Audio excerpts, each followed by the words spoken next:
안녕하세요. 역사 돋보기입니다. 공무원이 지나칠 정도로 무한정 많아져 국가가 휘청거린 케이스가 현대사회에 꽤 있죠. 이건 비단 현대만의 일이 아니라 특권이 보장되던 예전에는 더욱 심했습니다. 조선시대에는 혜택과 특권을 좀먹는 대규모 집단 때문에 조선 초기 정치가 완전히 뒤흔들렸던 적이 있습니다. 이른바 훈구파와 살인파의 대립, 각종 드라마와 사극에서 늘 운운되지만 정확한 뜻을 모르셨던 그 훈구파의 정체에 대해 말씀드리죠.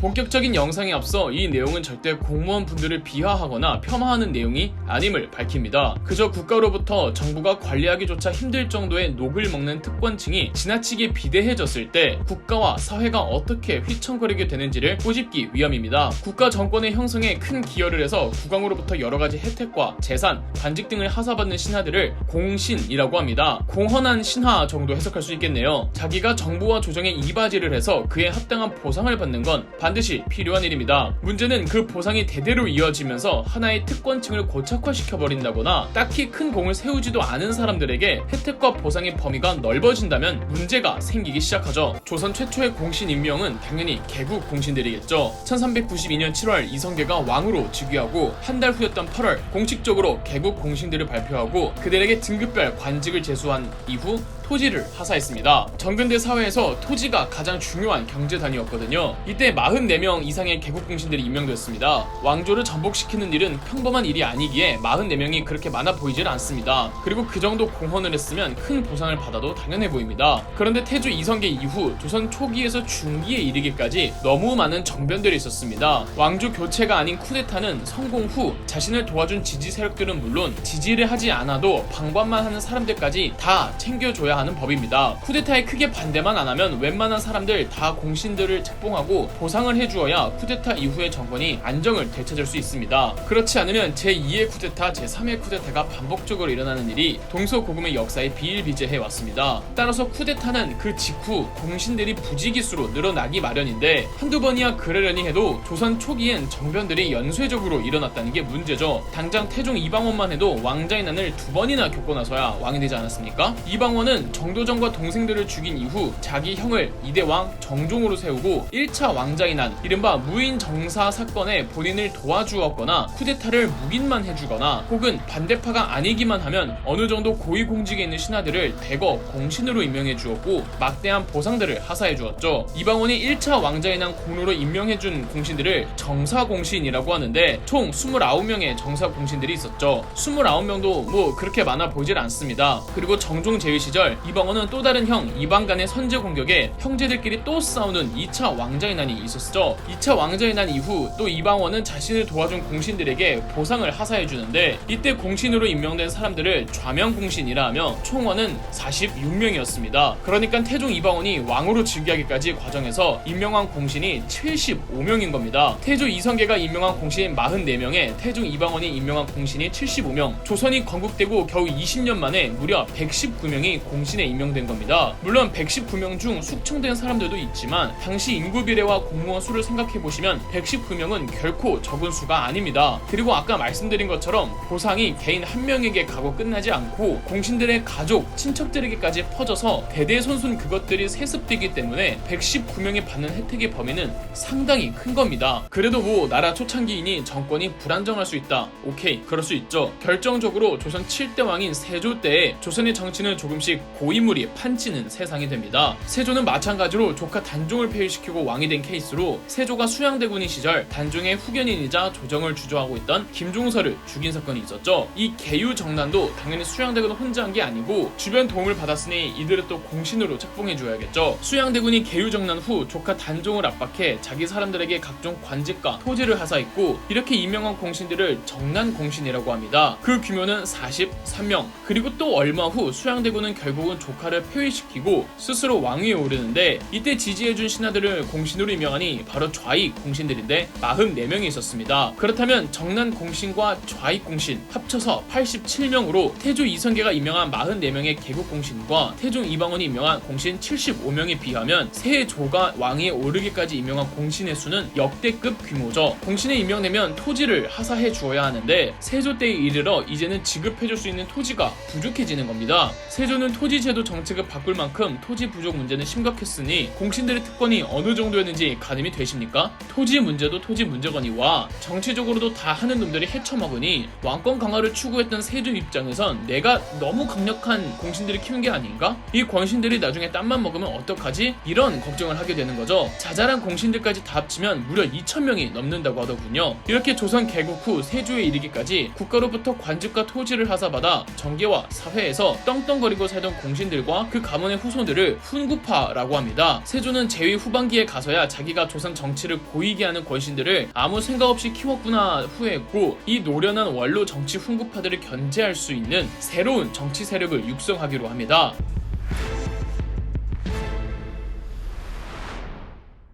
세조 재위 13년째가 되던 1467년, 세조가 죽기 1년 전인데 지금의 함경북도 길주에서 세조의 정책에 반대하는 조선 개국 이래 최대의 반란이 일어납니다. 바로 이시해인 난인데, 세조는 이 반란 진압에 젊은 무장 장수들을 투입시켰고, 이들이 성공적으로 이시해인 난을 평정하자 세조는 반란 진압의 공으로 젊은 무장 장수들을 적개 공신으로 임명합니다. 총 45명의 적개 공신이 있었고, 대표적으로 왕실 종친이었던 구성군 이준, 남이장군 유자광 등이 있었습니다. 구성군 이준은 27살의 나이로 최연소 영의정이 되었고, 남이장군은 26살의 나이로 최연소 병조판서가 되었습니다. 생각해보십시오. 27살의 국무총리와 26살의 국방부 장관. 그러나 세조의 이런 정책은 실수였습니다. 공신을 견제하기 위해 또 다른 공신을 만들다니요. 분명 젊은 무장 세력들이 잠시나마 원로 공신들을 견제한 건 사실이지만 정말 일시적이었고, 세조 말년 건강이 약해진 세조는 이 젊은 새로운 공신들을 제대로 챙겨주지도 않습니다.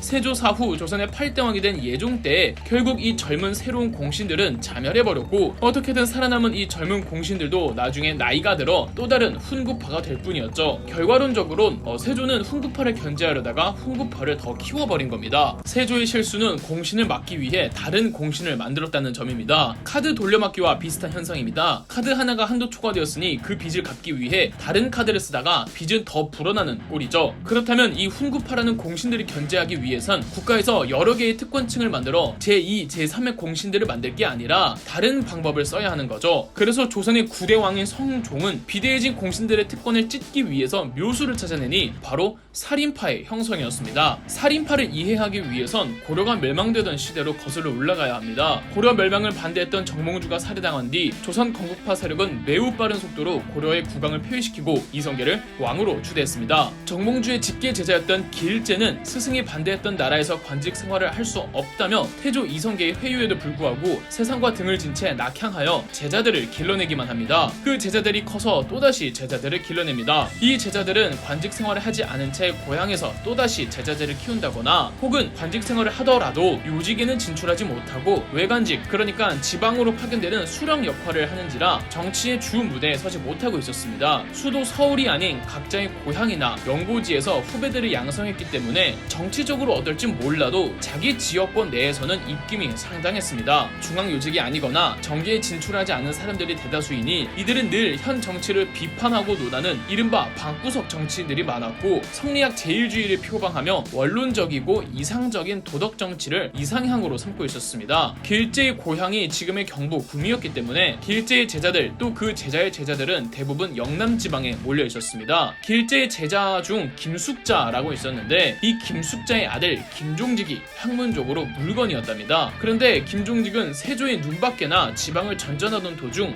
나름의 행정력과 학문의 깊이를 소문이나 성종의 레이더망에 들어옵니다. 성종은 김종직과 대화를 나눈 뒤 본인의 정치 이념과 똑같다고 생각해서 김종직을 국왕 비서실로 출근시키면서 그를 곁에 두었습니다. 일단 김종직이 유능하고 아는 게 많은 걸 떠나서 공신 집안도 아니거니와 현실 비판적 쌈딱 기질도 충만해 성종의 총애를 듬뿍 받았습니다. 김종직의 위세는 금세 유명해졌고, 젊은 정치인들이나 지방의 학생 청년들이 다 김종직을 제자와 제자로 삼아달라고 부탁하거나 그를 롤모델로 삼는 정치인 꿈나무들도 많았습니다. 이들은 하나의 파벌을 형성하여 늙은 원로 공신들의 비리를 캐거나 그들의 고리타분하고 보수적인 정책들을 비판하며 성종이 원했던 역할을 톡톡히 해주죠. 이렇게 김종직과 그의 제자들 또다시 그의 제자들이 형성하고 확장해나간 파벌을 살인파라고 합니다. 크게 보아 정몽주와 길제의 후예들이라고 할 수 있죠. 그러나 정계의 잔뼈가 굵은 정치 구단 공신들, 즉 훈구파의 기득권은 아주 뿌리 깊었고 그럴수록 진보적 살인파들은 그들과 대항했습니다. 결국 훈구파와 살인파들은 아주 팽팽한 대결 구도를 만들었고 피바람을 불러일으키게 되는데요. 이른바 사화라는 사건들인데 사화 사건들에 대해선 개별적으로 다 다뤄보도록 하겠습니다. 그럼 역사 돋보기였습니다.